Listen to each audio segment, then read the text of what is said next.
I should have known the moment he walked into the charity gala that my life was about to shatter. The ballroom at the Bellevue Hotel buzzed with Manhattan's elite women draped in silk and diamonds, men in tailored tuxedos discussing mergers over champagne. I stood near the chess exhibition table I'd organized, adjusting the antique pieces on their velvet boards, trying to ignore how my second-hand dress didn't quite fit the room's opulence. "Miss Reeves, the silent auction is doing wonderfully," Mrs. Castellano gushed, her jewelry catching the chandelier light. "Your idea to include the chess challenge was brilliant. The university fund will exceed expectations tonight." I smiled, tucking a strand of dark hair behind my ear. Chess attracts a certain type of donor, competitive, strategic, people who can't resist proving they're the smartest person in the room. Then you'll have plenty of challengers. She winked before floating away toward a cluster of board members. I'd been teaching chess to underprivileged kids in Brooklyn for 3 years, scraping by on grants and the kindness of donors like Mrs. Castellano. Tonight was supposed to be simple: demonstrate some games, charm wealthy patrons, secure funding for another year. Nothing about tonight would be simple. The air pressure changed when he entered. I felt it before I saw him, a shift in the room's energy. Conversations dropping to whispers, heads turning like compass needles finding true north. When I looked up, my breath caught in my throat. He moved through the crowd with the kind of confidence that didn't need announcement. Tall, broad-shouldered, wearing a black suit that probably cost more than my annual salary. Dark hair swept back from a face that could have been carved from marble, sharp jawline, full lips, eyes so intensely gray they seemed to see through flesh and bone to the truth underneath. But it wasn't his looks that made my pulse spike. It was the way people parted for him, the way men nodded with too much deference, the way women's eyes followed him with equal parts desire and fear. Dangerous. The word whispered through my mind like a warning. "That's Dante Morelli," someone murmured nearby. "The Dante Morelli." My stomach dropped. Even I knew that name. You didn't live in New York without hearing whispers about the Morelli family, old money with even older secrets, connections that stretched from Wall Street to the darkest corners of the city. The kind of power that didn't come from boardrooms alone. He shouldn't be here. Men like him didn't attend university fundraisers unless his gaze locked onto mine across the crowded ballroom. Everything else disappeared. The conversations, the music, the glittering crowd, all of it faded to white noise. Those gray eyes held me captive, intense and assessing, like he was solving an equation and I was the variable that didn't fit. Then he started walking toward me. "No, no, no," I whispered, my hands gripping the edge of the chess table. Every instinct screamed at me to run, but my legs had turned to stone. He stopped 3 feet away, close enough that I caught his scent, expensive cologne layered over something darker, more primal. Up close, he was even more devastating. A small scar cut through his left eyebrow, and there was a hardness in his features that spoke of violence witnessed, possibly committed. "You're the chess teacher." His voice was low, smooth as whiskey, and twice as intoxicating. Yes. I hated how breathless I sounded. "Elena Reeves. Dante." He extended his hand, and I hesitated before taking it. His palm was warm, calloused in unexpected places, his grip firm but not crushing. The contact sent electricity racing up my arm. "I hear you're quite good." "I do all right." I pulled my hand back, wrapping my arms around myself. "Are you interested in the exhibition?" His lips curved into something that wasn't quite a smile. "I'm interested in a challenge. The exhibition games are friendly demonstrations for donors. I'll donate $100,000 to your program." He said it like someone ordering coffee. "If you play me, a real game." The ballroom seemed to tilt. That's incredibly generous, but I can't." "Why not?" He moved closer, invading my space with deliberate intent. "Afraid you'll lose?" Fire sparked in my chest, burning away the fear. I'd spent my entire life being underestimated, too young, too female, too poor to matter. I recognized the look in his eyes. Wealthy men who thought their money made them superior at everything. "I'm not afraid of losing." I lifted my chin, meeting his gaze directly. "Are you?" Something flickered in those gray eyes, surprise, maybe respect. "No one's beaten me in 12 years. "Then your winning streak ends tonight." The words hung between us, a gauntlet thrown. Around us, I noticed the crowd had gone quiet, watching with the hungry attention of Romans at the Colosseum. Dante's smile widened, genuine this time, and somehow that made him more dangerous. "Set up the board." My hands trembled slightly as I arranged the pieces, ebony and ivory, smooth and cool under my fingers. This was insane. I had no idea who this man really was, what he was capable of, why he'd singled me out. But pride and stubbornness had always been my fatal flaws. We sat across from each other, and the world contracted to just the board between us. White or black? I asked. Ladies first. He gestured to the white pieces. I like a challenge. I moved my queen's pawn forward. He responded immediately, his moves confident, aggressive. This wasn't a friendly game, this was warfare in miniature, a battle of wills and intellect. 10 moves in, I realized he was brilliant. 20 moves in, I realized he was trying to intimidate me with aggressive tactics. 30 moves in, I realized I was going to win. His face remained impassive, but I watched the shift in his posture, the slight narrowing of his eyes as my strategy became clear. I'd sacrificed pieces, given ground, made him think I was weak. Then I'd sprung the trap. Check, I said softly, moving my knight. He studied the board. And for the first time I saw genuine surprise flicker across his features. He moved his king, but we both knew it was over. Checkmate. I placed my queen on the final square, and the word felt like firing a gun. Silence. Absolute crushing silence. Dante Morelli stared at the board like it had personally betrayed him. Around us, the crowd held its collective breath. I'd just humiliated one of the most powerful men in New York in front of the city's elite. Slowly, his eyes lifted to mine, and what I saw there made my blood run cold, not anger, but something far more dangerous. Fascination, hunger. Remarkable. He stood, adjusting his cufflinks with deliberate precision. 12 moves. You dismantled my entire strategy in 12 moves. You underestimated me. My voice came out stronger than I felt. People usually do. I won't make that mistake again. He reached into his jacket, withdrew a checkbook, and wrote with swift, decisive strokes. He tore off the check and placed it on the table, $100,000 made out to the Brooklyn Youth Chess Foundation. Consider this the opening move. Opening move of what? He leaned down, his lips close to my ear, his breath warm against my skin. I always finish what I start, Elena, and I never lose twice. Then he straightened, buttoned his jacket, and spoke loud enough for the entire ballroom to hear. Marry me. The world stopped spinning. The ballroom erupted into chaos. Gasps, whispers, the sharp clink of champagne glasses frozen mid-toast. I stood rooted to the spot, my brain struggling to process the words that had just shattered reality. I'm sorry. What? My voice came out strangled. Dante's expression remained maddeningly calm, those gray eyes fixed on me with unwavering intensity. You heard me correctly. You're insane. I grabbed my clutch from the table, knocking over a pawn in my haste. This conversation is over.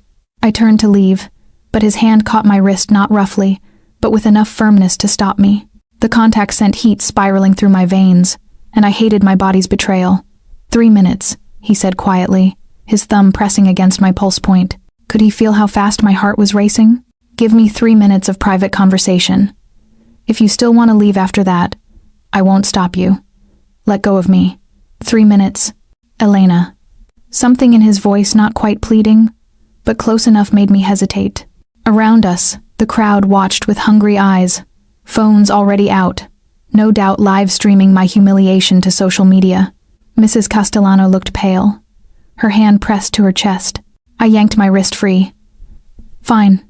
3 minutes. But not here. He gestured toward the exit with one elegant hand.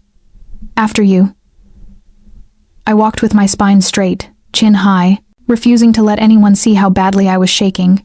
Dante fell into step beside me, and I felt the weight of his presence like a physical thing, commanding, protective, dangerous. He guided me through a side door into a private sitting room, all leather furniture and mahogany paneling. The door clicked shut, muffling the ballroom's chaos, and suddenly we were alone. Start talking, I said, crossing my arms. Because you just humiliated me in front of everyone I need to maintain professional relationships with. I apologize for the theatrics. He moved to a small bar cart, poured 2 fingers of amber liquid into a crystal tumbler. Bourbon? No. I want an explanation. He took a slow sip, watching me over the rim of the glass. My family has certain expectations. I'm 34, unmarried, and my father is getting impatient about securing the family line. So marry someone else? There were at least 50 women in that ballroom who would kill for the chance. None of them beat me at chess in 12 moves. I laughed, sharp and bitter. That's your criteria? You're choosing a wife based on a chess game? I'm choosing a wife based on intelligence, strategy, and the ability to surprise me. He set down his glass, took a step closer. Do you know how rare that is in my world?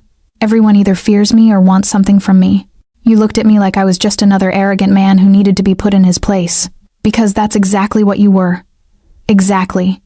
His smile was genuine, transforming his face from dangerous to devastating. I've spent years surrounded by people who tell me what I want to hear. You told me the truth. You challenged me. You won. So this is what, some kind of prize? I'm supposed to be flattered? No. The smile faded. You're supposed to be smart enough to recognize an opportunity. I stared at him, trying to parse the layers of this insanity. What opportunity? To be trapped in a loveless marriage with a man I don't know? 1 year, he said. And now his voice took on a business-like quality. Marry me for 1 year. Play the role of devoted wife in public. In private, you live your life however you choose, separate rooms, no expectations of intimacy unless you want it. At the end of the year, we divorce quietly. You walk away with $5 million and enough connections to fund your chess program for the next decade. The number hit me like a physical blow. $5 million. That was generational wealth, life-changing money. I could expand the program to every borough, hire full-time staff, provide scholarships. No. The word came out weak, uncertain. Think about it. Dante pressed, moving closer still. 1 year of occasional public appearances. You help me satisfy my father's demands and stop the parade of unsuitable women he keeps throwing at me. I help you build something that actually matters. It's a business arrangement, nothing more. If it's just business, why the public proposal? Why the spectacle? Something flickered across his face. Calculation, maybe guilt. My enemies need to believe it's real. A quiet engagement would raise questions, but a dramatic, public proposal after you humiliated me at chess? That's a story people will believe. It's romantic, unexpected, real. Your enemies. The words tasted like ash. What kind of business are you really in, Dante? He met my eyes, and for the first time, I saw something raw beneath the polished surface. The kind that requires a legitimate face. A respected wife provides that. You're a teacher, a philanthropist. You're clean. Perfect. I'm not a prop for your criminal empire. No. He reached out, tucked a strand of hair behind my ear. The gesture was so gentle it made my breath catch. You're a brilliant woman who deserves better than scraping by on grants and charity. I'm offering you the resources to change thousands of lives. All I'm asking is that you wear a ring and smile for the cameras. My phone, buzzed in my clutch, probably Mrs. Castellano, or worse, my mother, who had somehow already heard about this disaster. The life I'd built was careful, controlled, modest. This man was offering to blow it all apart. I need time to think. You have until tomorrow night. He produced a business card from his pocket, pressed it into my palm. Call this number with your answer. But Elena? His fingers wrapped around mine, warm and possessive. Before you say no, ask yourself this. When was the last time you did something that terrified you? When was the last time you took a real risk? I took a risk tonight, I whispered. I played chess with you, and you won. His thumb traced circles on the back of my hand, sending shivers up my arm. Imagine what you could win in a year. He released me and walked to the door, paused with his hand on the handle. The car waiting outside will take you anywhere you want to go. Tomorrow night, Elena, choose wisely. Then he was gone, leaving me alone, with a business card, a racing heart, and a choice that felt less like opportunity and more like stepping off a cliff into darkness. I looked down at the card. Just a phone number embossed in silver. No name, no title. My phone buzzed again. I pulled it out, saw 17 missed calls, 32 text messages, the top one from Mrs. Castellano read, "Please tell me you're okay. The press is already calling it the proposal of the century." I pressed my forehead against the cool wall and closed my eyes. 3 minutes ago, I'd had a simple life. Now I was standing at a crossroads, and both paths led into territory I couldn't map. But God help me, part of me, the reckless, stubborn part that had accepted his chess challenge, wanted to say yes. I didn't sleep that night. My studio apartment in Brooklyn felt smaller than usual, the walls pressing in as I paced between my kitchenette and the window overlooking the fire escape. The city glittered below, millions of lights representing millions of lives, and somewhere out there, Dante Morelli was probably sleeping peacefully in his mansion, completely unbothered by the bomb he'd dropped into my existence. My phone hadn't stopped buzzing. I'd finally turned it off after the 20th call from reporters who'd somehow gotten my number. The proposal had already gone viral. Number chess proposal was trending on 3 platforms, complete with shaky video footage of the moment he'd asked me to marry him. "Marry me?" I muttered, pouring my 4th cup of coffee at 3 a.m. Like it's that simple. I'd spent hours researching Dante Morelli online. The official story was impressive. Harvard MBA, CEO of Morelli Enterprises, philanthropist, art collector. But between the lines, in the Reddit threads and anonymous blog posts, the truth emerged like a body floating to the surface. The Morelli family controlled half of New York's underground economy. Protection rackets, high-stakes gambling, political influence. Nothing ever stuck in. Court witnesses disappeared or recanted. Evidence vanished. Prosecutors suddenly retired. Dante was the current head of operations, taking over after his father's retirement 5 years ago. And I was considering marrying him for money. "You've lost your mind," I told my reflection in the window. But even as I said it, I was thinking about the chess program, about Sophia with her brilliant tactical mind trapped in a system that would probably fail her, about Marcus who needed glasses but whose mother couldn't afford them, about the dozens of kids who saw me as their only chance at something better. $5 million would change everything, but at what cost? I picked up Dante's business card from where I'd left it on my tiny kitchen counter. The silver numbers seemed to glow in the pre-dawn light. Tomorrow night. I had until tomorrow night to make a choice that would alter the trajectory of my entire life. My doorbell rang at exactly 6 a.m. I peered through the peephole, saw a man in a black suit holding a large box. Not Dante, someone broader, older, with the kind of face that had seen things and stopped being surprised by them. "Miss Reeves?" His voice was gravelly through the door. "Delivery from Mr. Morelli." I opened the door a crack, keeping the chain lock engaged. "I didn't order anything. He thought you might need help making your decision." The man set the box down in the hallway. "Have a good day, ma'am." He walked away before I could respond. I waited until the stairwell door closed behind him, then dragged the box inside. It was surprisingly heavy, wrapped in matte black paper with my name written in elegant calligraphy across the top. Inside, I found a file folder resting on top of tissue paper. My hands shook as I opened it. Inside were detailed financial projections for the Brooklyn Youth Chess Foundation building acquisitions, staff salaries, scholarship funds, tournament travel budgets. Everything I'd ever dreamed of, laid out in concrete. Numbers with a timeline spanning 10 years. Beneath the projections was a single note in bold, masculine handwriting. "This is what 1 year buys. Imagine what you could do with a decade." I sank onto my second-hand couch, the file trembling in my grip. He'd done his homework. These weren't generic projections. He'd researched specific buildings, calculated actual costs, identified potential expansion opportunities. I'd only fantasized about late at night when the grant applications were rejected and the bills piled up. Underneath the folder, wrapped in tissue paper, was a dress. Not just any dress, a masterpiece of deep emerald silk that probably cost more than 3 months of my rent. A note pinned to the hanger read, "For dinner tomorrow night, 8 p.m. The address is on the back. Come hear my offer in detail, then decide. No pressure, no cameras, just 2 people having a conversation. No pressure. Right. Just a conversation with a Mafia boss about becoming his fake wife. I should have thrown it all away. Should have called the police, or at least called someone who could talk sense into me.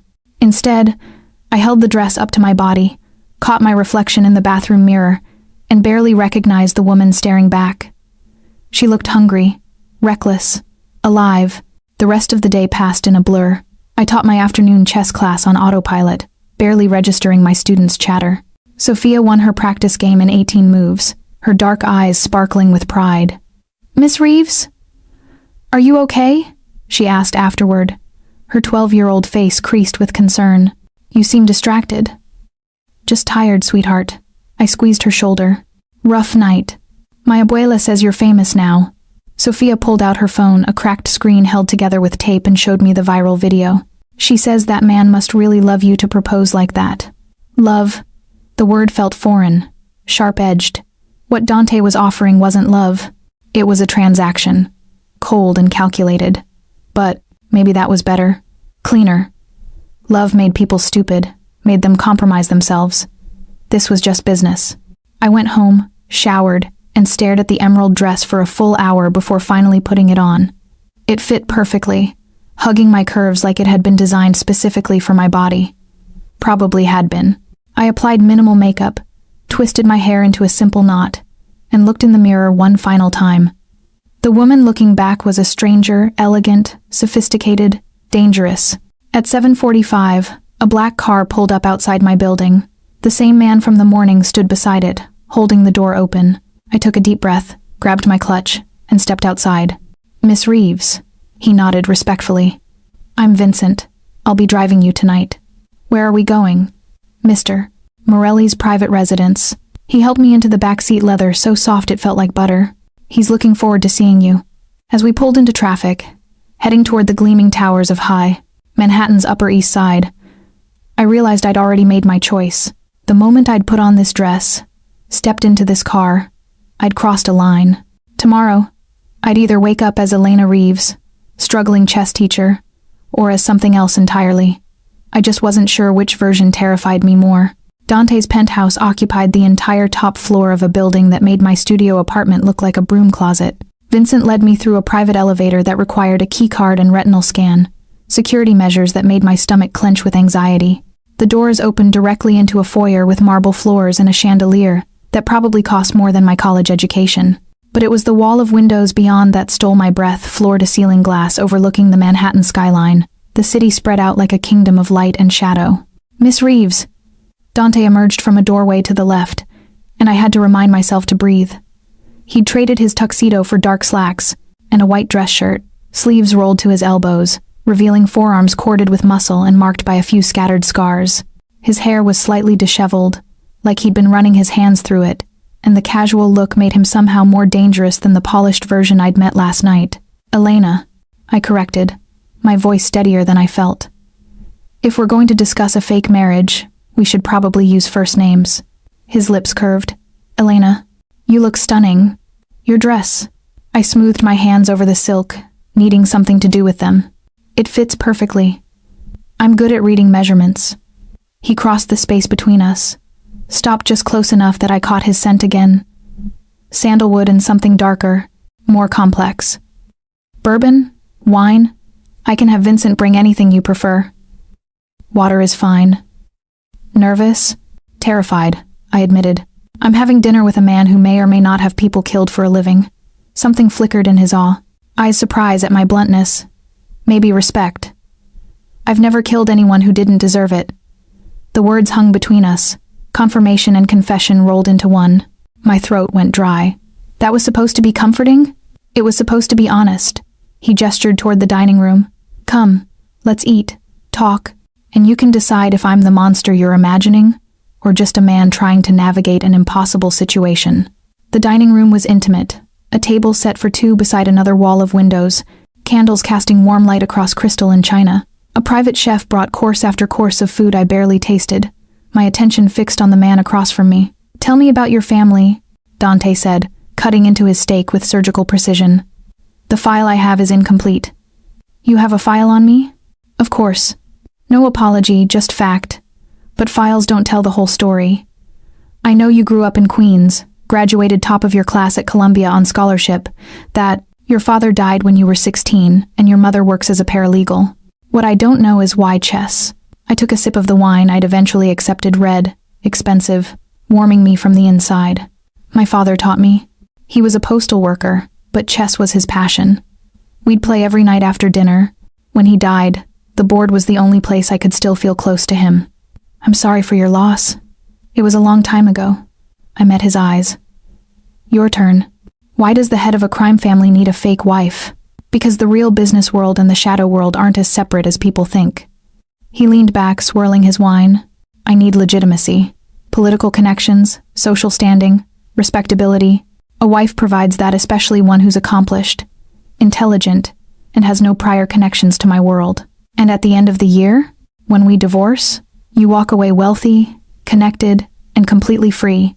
I'll have satisfied my father's demands and bought myself time to find a more permanent solution. Why not just find someone you actually love?" The question hung between us, too intimate for a business dinner. Dante's jaw tightened almost imperceptibly. "Love is a liability in my world," he said finally. It's leverage. A weakness. Everyone I've ever cared about has become a target. A marriage of convenience protects us both, no real emotional attachment, no vulnerability. That sounds lonely. It's practical. He set down his glass with a soft click. Elena, I'm not offering you a fairy tale. I'm offering you a year of your life in exchange for the resources to change thousands of others. You're a brilliant woman. You understand cost-benefit analysis. What about the physical side? The wine made me brave. You said no expectations of intimacy unless I want it. What does that mean? Heat flared in his eyes, quick and intense. It means exactly what I said. We'll maintain the appearance of a real marriage in public, attending events together, living in the same residence, presenting a united front. In private, your bedroom has a lock and I respect boundaries. If something develops between us naturally, we're both adults. If it doesn't, that's fine too. And when the press asks about children? When your father asks? I'll handle my father.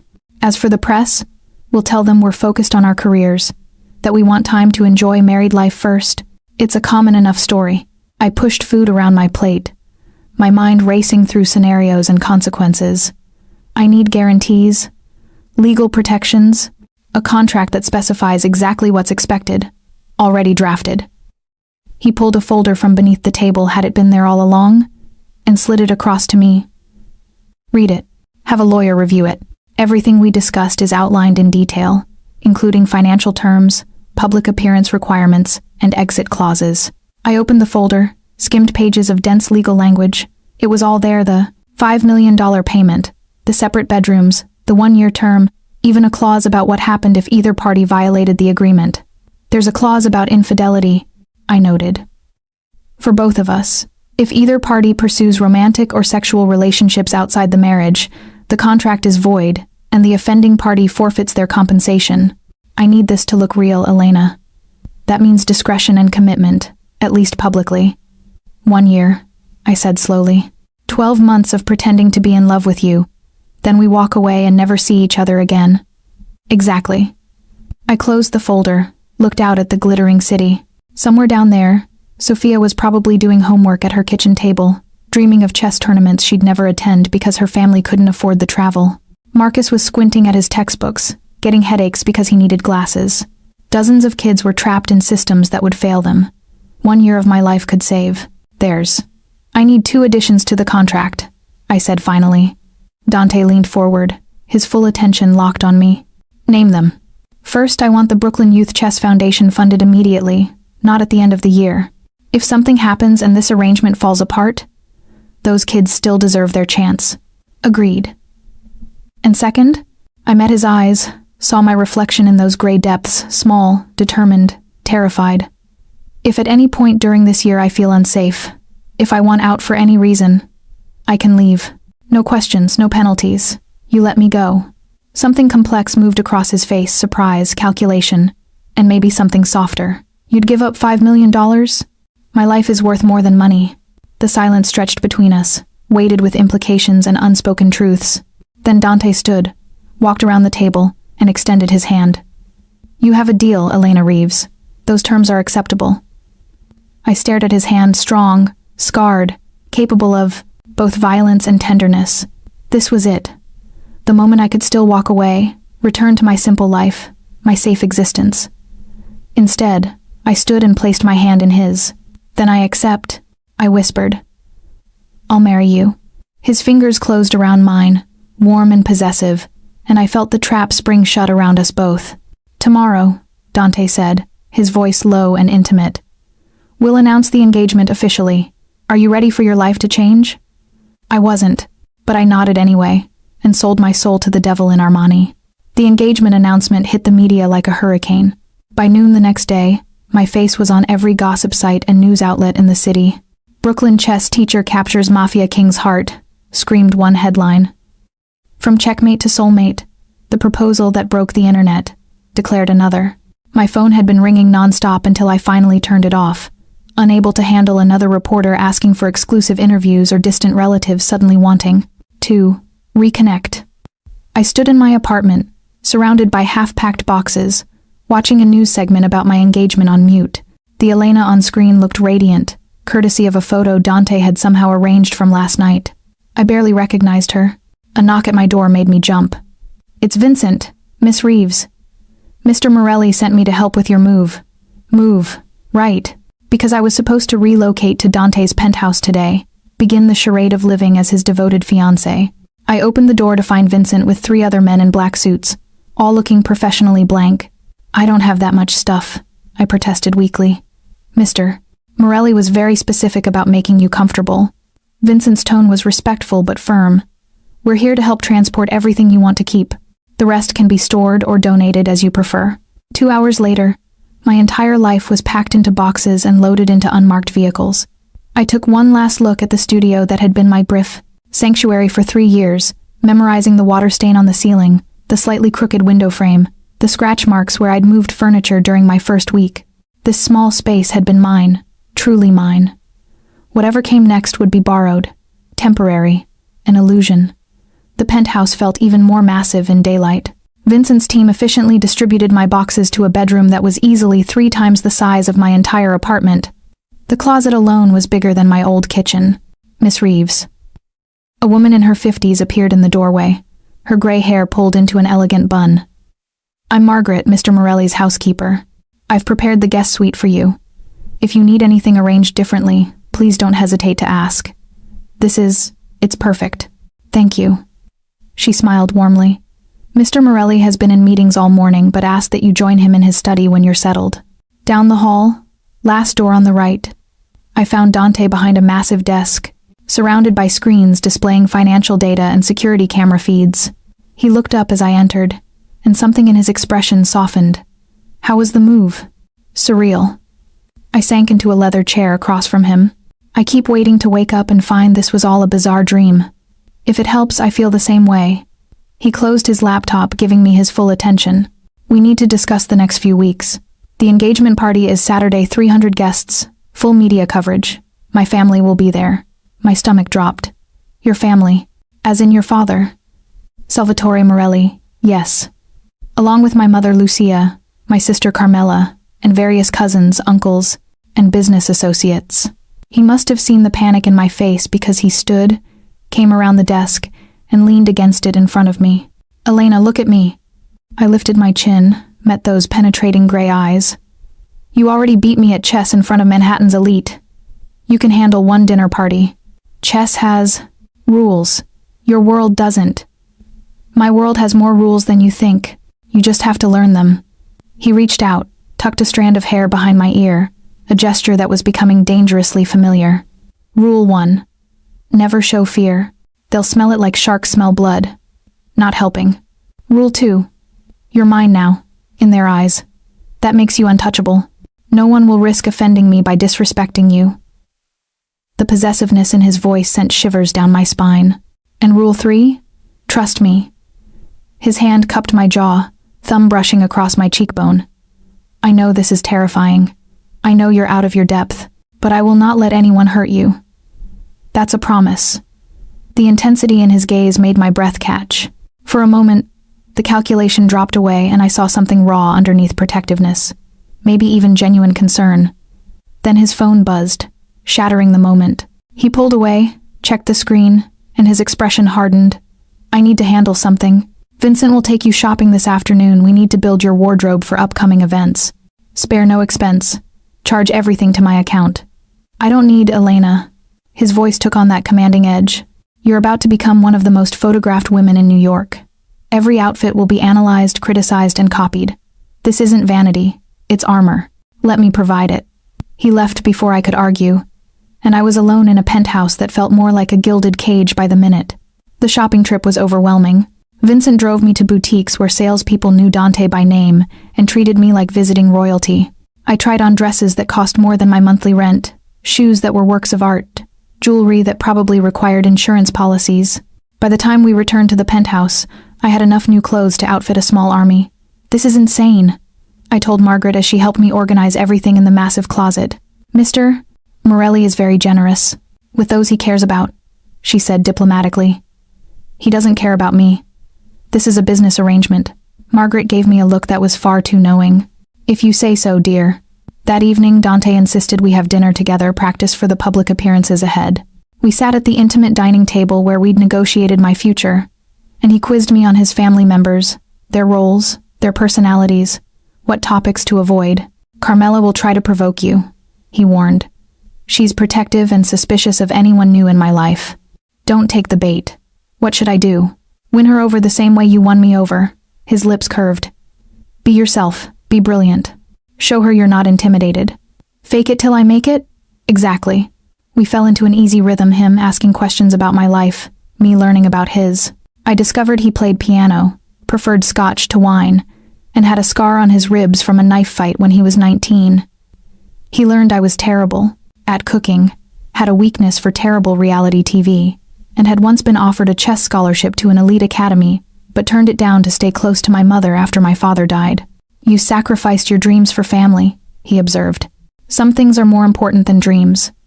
That kind of loyalty is rare. Something shifted in his expression. Became more guarded. Don't waste it on people who don't deserve it. Like you? The question hung between us, sharp-edged and dangerous. Dante's jaw tightened. Like me, he agreed quietly. I'm not a good man, Elena. Don't make the mistake of thinking otherwise. Then why do you care about keeping me safe? Because you're my responsibility now. I protect what's mine. The possessiveness should have irritated me. Instead, it sent heat pooling low in my belly, a reaction I absolutely could not afford to have. I should go to bed. I stood abruptly. Big day tomorrow. Apparently I have a dress fitting and media training. Elena, his voice stopped me at the doorway. Thank you. For what? For trusting me with this. I know how much you're risking. I looked back at him, silhouetted against the city lights. Powerful and lonely and more complicated than any chess puzzle I'd ever solved.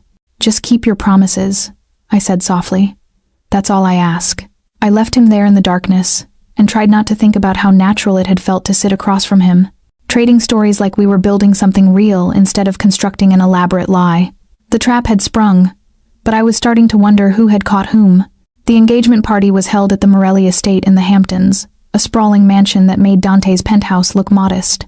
I'd spent 3 days preparing, wardrobe fittings, media coaching, memorizing faces, and names from photographs Dante spread across his dining table like battle plans.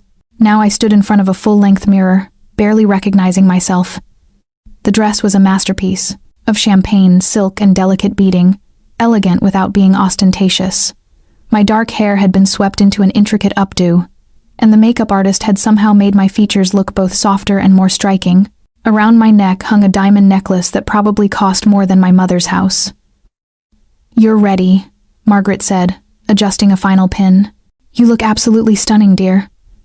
I look like I'm playing dress-up in someone else's life. Then play the part beautifully. She squeezed my shoulder. Mr. Morelli is waiting downstairs. I found him in the foyer, dressed in a black tuxedo that emphasized his broad shoulders and lean frame. When he turned and saw me, something flared in his eyes, raw, hungry, quickly masked. Elena. His voice was rougher than usual. You're breathtaking. You clean up pretty well yourself. He closed the distance between us, pulled a small velvet box from his pocket. I should have given you this before tonight. My apologies. Inside was a ring that stopped my heart, a flawless emerald surrounded by diamonds, set in platinum. It was elegant, unusual, and somehow perfect for me. It was my grandmother's, Dante said quietly, taking my hand. She was the only member of my family who believed love was stronger than power. I thought she'd approve of you. He slid the ring onto my finger, and the weight of it felt significant, permanent. This was real now, not just a contract in a folder, but a tangible symbol that the world would see and believe. It's beautiful, I whispered. It suits you. His thumb stroked across my knuckles, a gesture that was becoming dangerously familiar. Are you ready? Once we walk out there, there's no going back. Are you trying to give me an exit? I'm reminding you that you always have one. I looked down at the ring, catching the light. Thought about the life waiting beyond these doors, the performance, the danger, the strange man who'd somehow convinced me to trust him.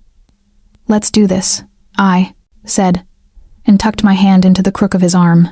The party was already in full swing when we arrived. The Morelli Estate's ballroom glittered with chandeliers and filled with people who looked like they'd stepped off the pages of a fashion magazine. Waiters circulated with champagne and hors d'oeuvres, a string quartet played in the corner, and everywhere I looked, I saw eyes assessing, calculating, judging. "Remember," Dante murmured against my ear, "you're the woman who beat me at chess. You belong here." Then we stepped into the crowd, and the performance began. Dante introduced me to a blur of faces: business associates, family members, politicians I recognized from news coverage. I smiled, shook hands, and tried to project confidence I didn't feel. Several women looked at me with undisguised envy or suspicion. Several men looked at me with something far more predatory until Dante's arm tightened around my waist. A clear warning that went unspoken but understood. "Dante." A woman's voice cut through the chatter, cool and assessing. "Introduce me to your surprise fiancé." I turned to face a striking woman in her early 30s, with the same gray eyes as Dante but sharper, more calculating. She wore a blood-red dress and an expression that could freeze lava. "Carmela." Dante's tone was carefully neutral. "This is Elena Reeves." "Elena, my sister Carmela, the chess teacher." Carmela's smile didn't reach her eyes. "How? Quaint. Tell me, Elena, what exactly is your game?" "I don't play games," I said evenly. "Your brother proposed. I accepted. That's the whole story." "Is it?" She circled me slowly, predatory. "Because from where I stand, you're a nobody from Brooklyn, who somehow convinced the head of our family to put a ring on your finger in less than a week. That doesn't sound like love. That sounds like an angle." "Carmela?" Dante's voice dropped to a dangerous register. "That's enough. Is it? Because I'm trying to protect you from making the biggest mistake of your life. We don't know anything about her. Her background, her motives, her loyalties." Fire sparked in my chest, burning away the fear. I'd faced down worse than hostile family members. I'd survived grief, poverty, and the casual cruelty of people who thought my dreams were too big for someone like me. "You want to know my angle?" I stepped closer to Carmela, refusing to be intimidated. "I'm a chess teacher who makes $37,000 a year. I lived in a studio apartment with plumbing that breaks twice a month. Your brother could have chosen any woman in this room, probably any woman in this city. But he chose me. Maybe instead of assuming I'm running a con, you should ask yourself why he'd pick someone so completely outside your world." Carmela's eyes narrowed. "Why?" "Because I'm real." I held her gaze. "Because when I agreed to marry him, it wasn't about his money or his power or his last name. And because I beat him at chess in 12 moves, which means I'm smart enough not to underestimate anyone, including you." Silence stretched between us, taut and dangerous. Then impossibly, Carmela smiled, genuine this time. "I like you." She glanced at Dante. "She's got spine. Maybe you're not as stupid as I thought." "High praise," Dante said dryly. Carmela turned to leave, then paused. "Hurt him, though, and you'll discover exactly what this family is capable of. Welcome to the Morellis, Elena." She walked away, and I released a breath I didn't know I'd been holding. "That went better than expected," Dante murmured. "Better?" "She threatened to destroy me." "She respects you. That's all that matters." His hand found the small of my back, warm and steadying. "Come. It's time to meet my father." If Carmela was a test, Salvatore Morelli was the final exam.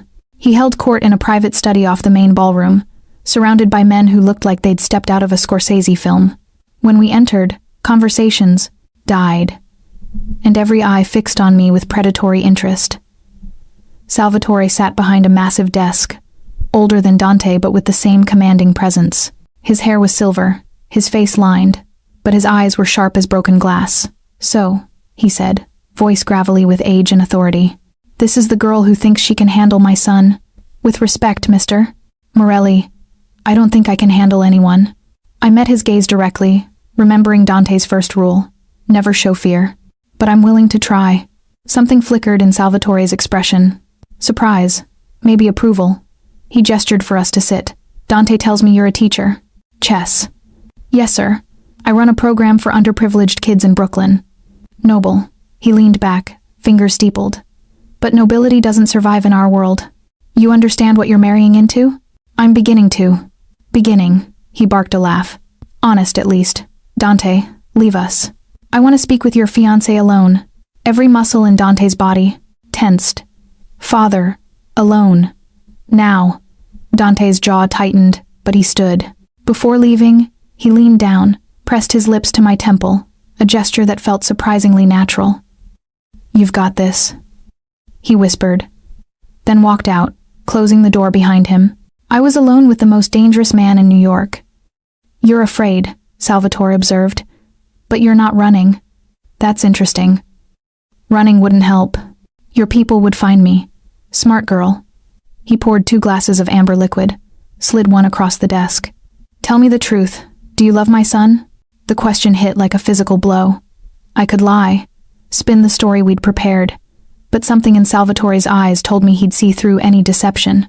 "No," I said quietly. "Not yet." "Yet." He smiled, genuinely pleased. "At least you're honest. Most women would swear eternal devotion to get access to our family. You admit you're still figuring it out. That takes courage. Or stupidity. Sometimes they're the same thing." He took a sip of his drink. "I'll be watching you, Elena. My son is the future of this family. If you're using him, if you betray him, there's nowhere in this world you could hide. Do you understand?" "Yes, sir." "Good." He stood, walked around the desk. "But if you're genuine, if you can stand beside him in the darkness and not flinch, then you'll have my protection. And that's worth more than all the money and power in this city." He extended his hand.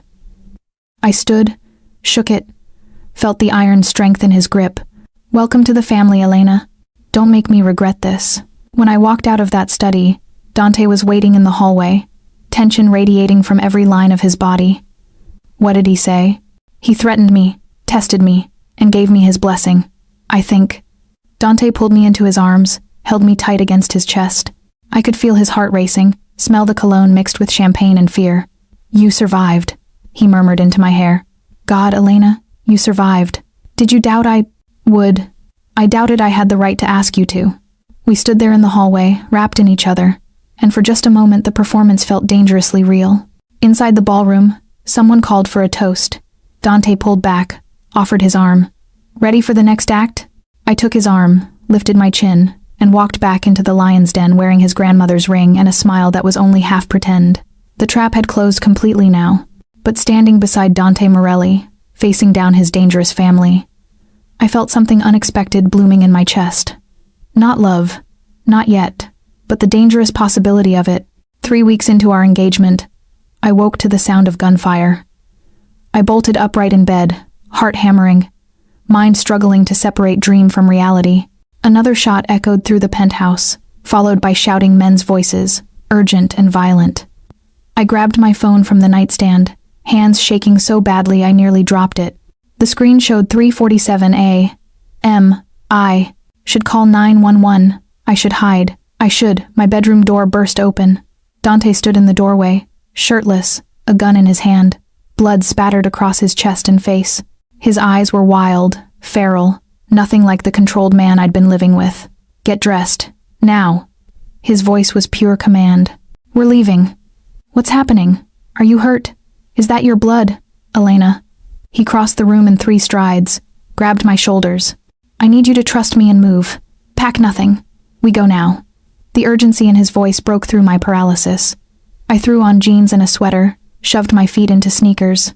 Dante kept his body between me and the door, gun raised, listening for sounds I couldn't identify. "Stay behind me," he ordered. "Do exactly what I say, when I say it. Understand?"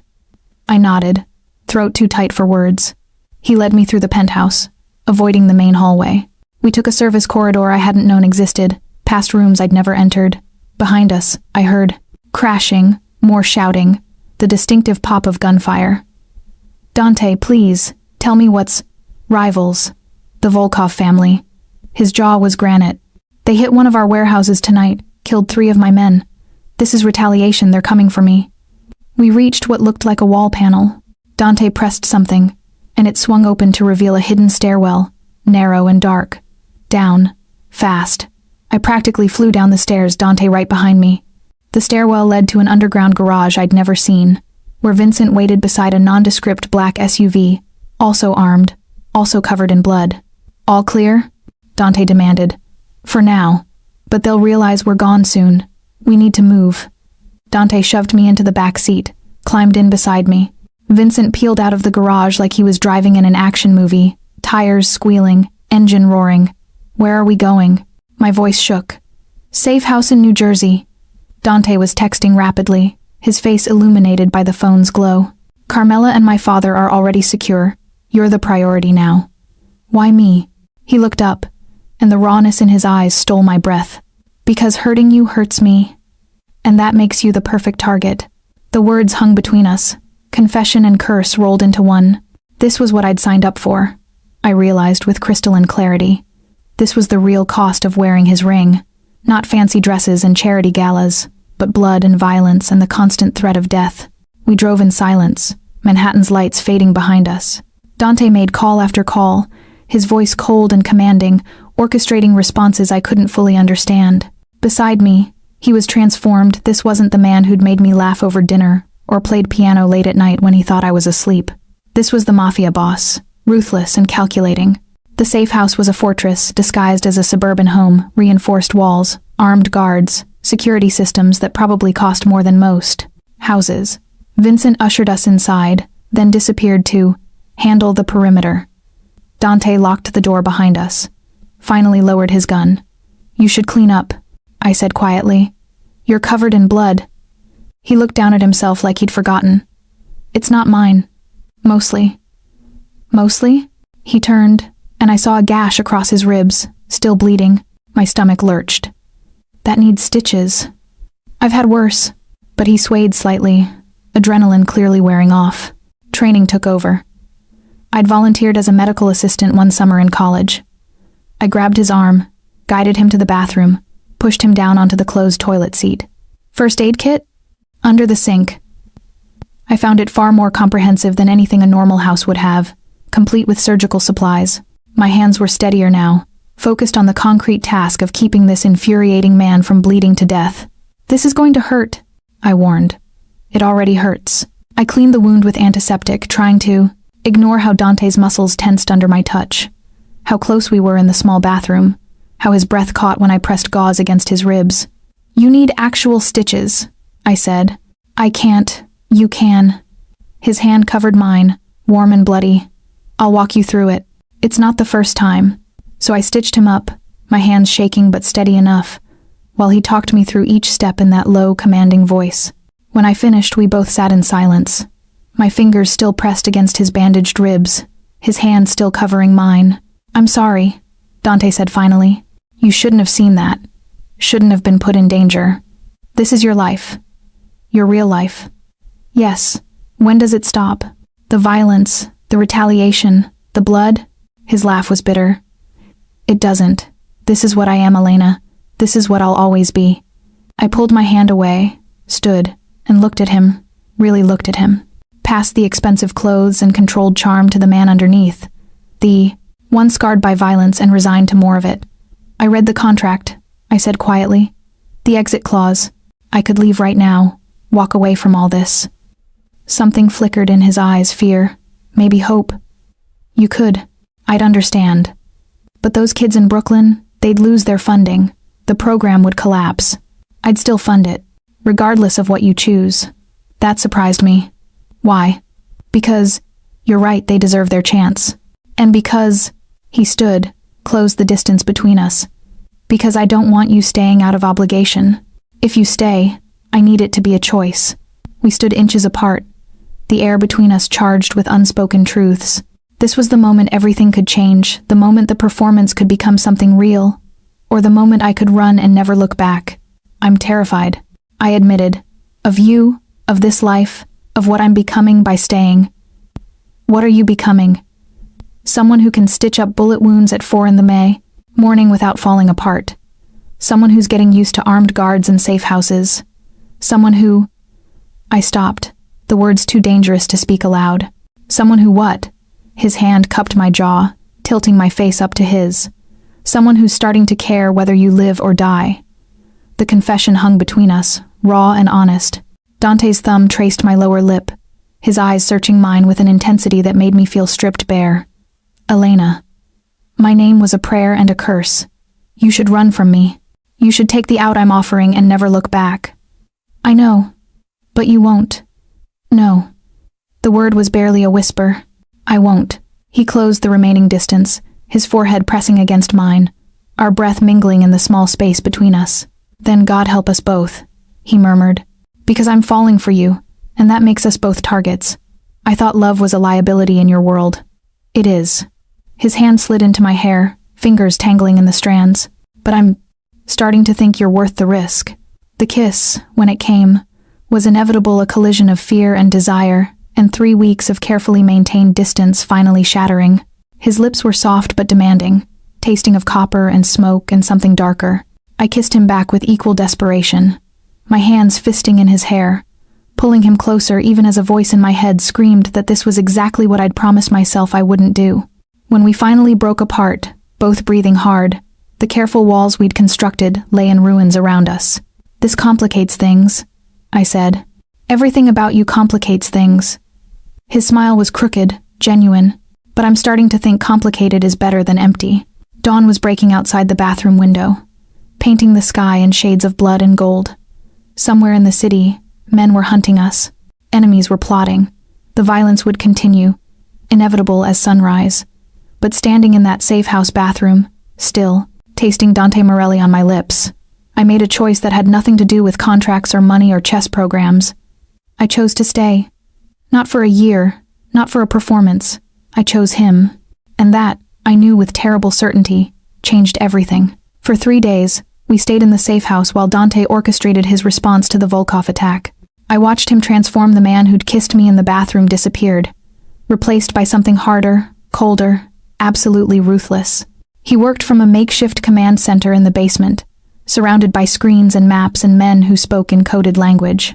I heard fragments of conversations through the walls, discussions of shipments and territories, of retribution and consequences. Vincent came and went, always carrying folders, always wearing an expression that suggested the news was bad. Dante barely slept. When he did collapse on the couch in the main room, his hand always found his gun first, his body coiled with tension even, in rest. I'd bring him food he didn't eat, coffee he'd drain without tasting, and watch him spiral deeper into the darkness of his world. On the 4th morning, I found him standing at the window, staring out at the suburban street that hid so much violence. "It's over," he said without turning. "The Volkovs have been handled." Handled. The euphemism tasted like ash. What does that mean? It means they won't be a problem anymore. Did you kill them? The question came out sharper than intended. He turned then, and the look in his eyes made my blood run cold. Do you really want the answer to that? I don't know. I wrapped my arms around myself. I don't know what I want anymore. You want the fairy tale. His laugh was bitter. The reformed criminal who walks away from his empire for love. But that's not who I am, Elena. I told you I'm not a good man. Stop saying that like it absolves you of trying to be better. Better? He crossed the room, backing me against the wall. Not threatening, but intense, desperate. There is no better in my world. There's power, or there's death. There's control, or there's chaos. I protect what's mine using whatever means necessary. And I'm yours now. Your possession? You wear my ring. You share my name. You kissed me like the world was ending. His hand pressed against the wall beside my head. So yes, Elena, you're mine. And that means I will burn down anyone who tries to hurt you. The possessiveness should have terrified me. Instead, it sent heat spiraling through my veins. A primal reaction I couldn't rationalize away. What if I can't live with what you do? What if watching you become this person breaks me? Something vulnerable flickered in his eyes. Then you leave. Just like I promised. And the funding? The kids? Still protected. Still funded. He cupped my face with surprising gentleness. I meant what I said, Elena. Your choice has to be free, or it's not a choice at all. I stared at him. This complicated man who was both monster and protector, who killed without hesitation but touched me like I was something precious. I hate this, I whispered. I hate that I'm falling for someone who terrifies me. I hate that part of me understands why you do what you do. I hate that I'm changing, becoming someone who can accept this. Then don't accept it. Walk away while you still can. Is that what you want? What I want doesn't matter. Tell me anyway. His forehead pressed against mine, his voice rough with emotion. I want you to stay. I want to wake up and find you in my kitchen, stealing my coffee. I want to argue with you about books and politics, and whether your chess programs need expansion into Queens. I want. He stopped, jaw clenched. I want things I have no right to want. Like what? Like a real marriage, real vows, a life that's not built on contracts and exit clauses. My breath caught. Dante. But wanting it doesn't make it possible. He pulled back, and the walls slammed back into place. We leave for the city tonight. The penthouse is secure. Life goes back to normal. Normal. The word felt meaningless now. Nothing about this is normal. He walked away without responding, leaving me alone with the weight of choices I'd already made, and the terrible knowledge that there was no going back to who I'd been. We returned to Manhattan after dark, the city glittering with oblivious beauty. The penthouse felt different now, not a gilded cage but a fortress. Every window a potential weakness, every shadow a threat. I retreated to my room, needing space to think, to breathe, to figure out what the hell I was doing with my life, but sleep wouldn't come. At 2 a.m., I gave up and wandered to the kitchen for tea. I found Dante at the piano, playing something haunting and melancholic. His fingers moved across the keys with the same precision he applied to everything, controlled, deliberate, revealing nothing. "Can't sleep?" he asked without stopping. "Too much adrenaline." I leaned against the doorframe, watching him. "That's beautiful. What is it?" "Chopin. Nocturne in E-flat major. My mother used to play it." "I didn't know you were close with your mother." His hands stilled on the keys. "I'm not, but I remember her playing, before everything got complicated, before she learned what her husband really was, what her son would become. Does she hate you? She loves me? Which is worse?" He stood, crossed to the bar, poured scotch with hands that trembled almost imperceptibly. "Love in my family is a curse, Elena. Everyone I've ever loved has paid the price. Is that why you've kept me at arm's length? Even after the kiss? Especially after the kiss." He downed the scotch in one swallow. "Because that made you real. Not a contract, not a performance. Real. And real things in my life get destroyed." I crossed the room, took the empty glass from his hand, set it aside. "I'm not afraid of your world anymore, Dante. I'm afraid of the distance you're trying to force between us when we both know it's too late. It's not too late. You can still—" I kissed him, cutting off the protest. This kiss was different from the first, not desperate or adrenaline-fueled, but deliberate. A choice made with eyes wide open, fully aware of the consequences. When we broke apart, his control had fractured. I could see the man beneath the armor, the one who wanted connection as much as he feared it. "Stay with me tonight," he said, voice rough. "Not in separate rooms playing pretend. Stay with me. Dante, if we do this, if we cross that line, I know, everything changes." His hand threaded through my hair. "But maybe everything needs to change." I should have walked away, should have maintained the boundaries we'd carefully constructed, kept our arrangement professional and clean. Instead, I took his hand and let him lead me to his bedroom. We crossed the threshold together, and the last vestiges of pretense burned away. I woke wrapped in Egyptian cotton sheets in Dante's arms, dawn painting the room in soft gold. For a moment, I let myself enjoy it, the warmth of his body against mine, the steady rhythm of his breathing, the sense of belonging somewhere I absolutely shouldn't. Then my phone buzzed on the nightstand. A message from an unknown number. Just 2 words that made my blood turn to ice. "We know." Beneath it, a photo. Me and Dante entering the safe house 4 nights ago. Another message. The contract. Everything. "How long until the press knows you're a fraud?" I sat up, clutching the sheets, heart hammering. Dante stirred beside me, instantly alert. "What's wrong?"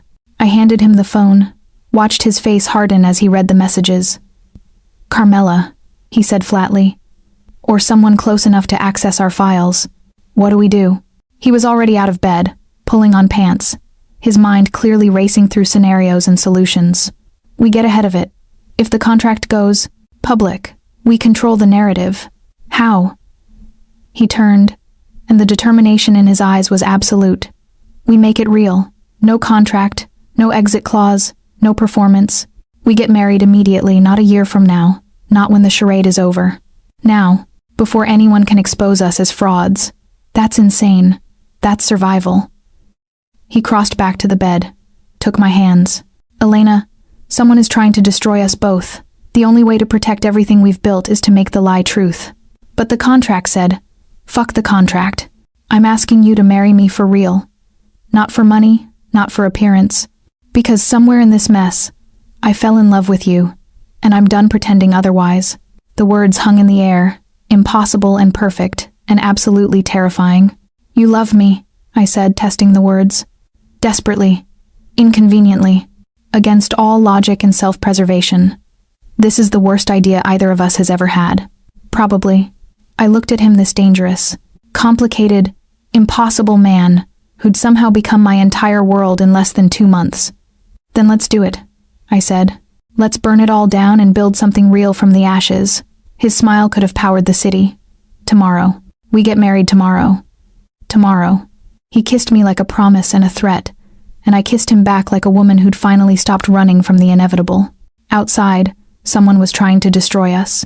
Inside, we were building something worth fighting for. And in 24 hours, Elena Reeves would become Elena Morelli. For real. Forever. God help us both. We married at dawn in a private chapel that probably hadn't seen a genuine ceremony in decades. No guests, no media, no elaborate celebration, just Dante and me, Vincent and Margaret as witnesses, and a judge who owed the Morelli family enough favors to perform the ceremony at 6 a.m. without asking questions. I wore a simple ivory dress Margaret had somehow procured, overnight, elegant, understated, nothing like the elaborate gown I'd been planning for our fake wedding. My hands shook as I held the bouquet of white roses, and I couldn't tell if it was fear or anticipation making my heart race. Dante stood at the altar in a black suit, looking devastating and dangerous and somehow vulnerable all at once. When our eyes met, everything else faded. The chapel, the witnesses, the threats waiting beyond these walls. We don't have to do this, he said quietly as I joined him. If you're having second thoughts. I'm terrified, I admitted, but I'm also sure. Are you? I've never been more certain of anything in my life. The ceremony was brief, stripped of pretense. We spoke traditional vows with newfound meaning to have and to hold, for better or worse, in sickness and health. When the judge pronounced us married, Dante's kiss was gentle, reverent, nothing like the desperate passion of the night before. Mrs. Morelli, he murmured against my lips. That's going to take some getting used to. We have time. But his eyes said otherwise. We both knew time was a luxury we might not have. Vincent stepped forward, handed Dante an envelope. It arrived this morning. I'm sorry, boss. Dante's jaw tightened as he scanned the contents. I watched color drain from his face, saw his hands clench into fists. What is it? The contract went public 20 minutes ago. His voice was flat, controlled. Every major news outlet has it. The terms, the timeline, everything. My stomach dropped. How bad? See for yourself. He handed me his phone. The headlines were brutal. Morelli marriage exposed as $1 million scam. Chess teacher admits fake engagement for $5 million. New York's power couple, built on lies. But it was the comments that made me feel sick. Thousands of people calling me a gold digger, a con artist, a whore. My mother's number appeared in my missed calls 17 times. The Chess Foundation's website had crashed, probably from the flood of angry donors demanding refunds. This is over, I said numbly. Everything we built is exactly where it needs to be. Dante took the phone back, pulled me close. Elena, look at me. The contract doesn't matter anymore. We just got married. For real. That changes the entire narrative. How? Everyone knows it was fake. Was. Past tense. His hands framed my face. We hold a press conference this afternoon. We tell them the truth, that what started as a business arrangement became real. That we fell in love despite ourselves. That we got married this morning because we couldn't wait any longer. They'll never believe it. They will. Because it's true. He pressed his forehead to mine. This is our origin story, Elena. The chaos, the contract, the scandal. It all becomes part of how we found each other. A love story for the cynical age. I wanted to believe him, but the damage felt too extensive, the betrayal too public. What about my program? The kids? Already handled. I've had my lawyers issue statements confirming the foundation is fully funded, regardless of our marriage status, that every commitment will be honored. The kids are protected. And my reputation? We rebuild it, together. His thumb traced my cheekbone. You're a Morelli now. That means you have the full weight of my family, my resources, my power behind you. Anyone who comes for you comes for me. Vincent cleared his throat. "Boss, we need to move. The press conference is in 6 hours, and we need to prepare." The rest of the morning was a blur of preparation. Media consultants coached us on talking points. Lawyers prepped responses to likely questions. Stylists ensured we looked like a couple in love rather than criminals in damage control. Through it all, Dante never left my side. His hand found mine during breaks. His eyes checked on me constantly, his presence a steady anchor in the chaos. "Nervous?" he asked as we waited backstage at the WURG press conference venue. "Beyond words. You?" "Only about whether I can adequately express how much you mean to me without sounding like a complete fool." I laughed despite everything. The great Dante Morelli. Afraid of public speaking? Not afraid of speaking. Afraid of not doing justice to what I feel. His hand cupped my jaw. "Elena, regardless of what happens out there, I need you to know. Marrying you this morning was the best decision I've ever made. No contract, no performance, just truth. I love you," I said, the words easier than I'd expected. I don't know when it happened or how, but I do. Completely. Impossibly. Not impossibly. His smile was soft. Inevitably, like the ending of a perfectly played chess game, we could see it coming from moves away, but couldn't stop it even if we wanted to. That's the most romantic thing anyone's ever said to me. Then I'm doing better than I thought. Vincent appeared in the doorway. 2 minutes. Dante laced his fingers through mine, ready to face the world. "As long as you're beside me." We walked out together to a room packed with journalists, cameras, flashing lights. The noise was overwhelming, shouted questions, clicking shutters, the hum of judgment and speculation. Dante stepped to the microphone, and the room fell silent. When he spoke, his voice carried absolute authority. 6 weeks ago, I made Elena Reeves a business proposition. I asked her to marry me as part of an arrangement that would benefit us both. The contract that was leaked this morning is real. I won't insult your intelligence by denying it. Murmurs rippled through the crowd. I felt every eye in the room dissecting me, judging, condemning. But contracts, Dante continued, his hand finding mine again, are about terms and conditions, clauses and exit strategies. What they can't account for is the human element, the unpredictability of actually getting to know someone, of discovering they're brilliant, infuriating, compassionate, and far stronger than you ever imagined. He turned to me, and the raw emotion in his eyes made my breath catch. Elena was supposed to be a convenient solution to a family problem. Instead, she became the most important person in my life. What started as strategy became real somewhere between chess games and midnight conversations, between her calling out my arrogance and me discovering what actual partnership feels like. "Mr. Morelli," a reporter shouted, "are you saying you actually fell in love with her?" "I'm saying I'm standing here as a man who got far more than he bargained for." His smile was genuine, transformative. "This morning, Elena and I got married. Not because the contract required it, not for appearance or advantage. We married because somewhere in the chaos of the past 6 weeks, we became partners in the truest sense, and I'm not interested in pretending otherwise." He pulled me forward, and suddenly I was at the microphone, dozens of cameras, trained on my face. "I know what everyone thinks," I said, my voice steadier than I felt. "That I'm a con artist, a gold digger, someone who sold herself for money. And yes, I accepted Dante's original proposal for financial reasons. My chess program needed funding, and he offered resources I could never access otherwise." I took a breath, found Dante's eyes. "But I stayed because of who he is when the cameras are off. Because he listens to my students' dreams like they matter. Because he plays Chopin at 2 a.m. when he can't sleep. Because he's taught me that strength and vulnerability aren't opposites, they're complements. I married him this morning because I love him, not his money, not his power, just him." The questions came rapid fire after that, but Dante handled them with practiced ease. Yes, the marriage was legal. Yes, the foundation funding was secure. Yes, we understood the public's skepticism, but we were committed to proving ourselves over time. When it was finally over, we escaped to the car, both emotionally drained. "That went better than expected," Vincent said from the driver's seat. "The verdict's still out," Dante replied, but his arm around my shoulders was relaxed, confident. My phone buzzed Mrs. Castellano, the first of what would probably be hundreds of messages. I opened it, bracing for judgment. "That was the most romantic thing I've ever seen. Congratulations, dear. You deserve every happiness." I showed Dante, and his laugh was pure relief. Maybe, he said, pulling me close. We actually pulled this off. The marriage or the press conference? Both. All of it. Our impossible, chaotic, completely real love story. I kissed him there in the back seat, not caring that Vincent could see, not caring about anything except this moment, the two of us against the world, married and in love and finally free to be genuine. Take us home, Dante told Vincent. Home. The word resonated differently now. Not his penthouse or my old studio, but wherever we were together. We'd started with a chess game and a contract. We'd survived attacks and scandals and family politics. And somehow, impossibly, we'd found something real in the wreckage.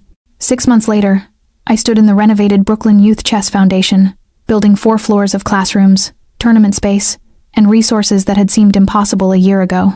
Sunlight streamed through windows that actually opened, illuminating chessboards where 30 kids practiced their tactics. Mrs. Morelli. Sophia ran up, her face glowing with excitement. I won the regional championship. I'm going to nationals. Sophia, that's incredible. I hugged her tight, blinking back tears. I knew you could do it. I couldn't have done it without you. Without all this. She gestured around the space. My mom says you're a miracle worker. Not a miracle worker, just a woman who'd made a deal with the devil and discovered he had a heart after all. You did. The work, sweetheart. You earned this. After Sophia returned to her game, I found Margaret in the administrative office, reviewing scholarship applications. 300 new applications this month, she reported. The publicity from your marriage actually helped people want to support the foundation that captured Dante Morelli's heart.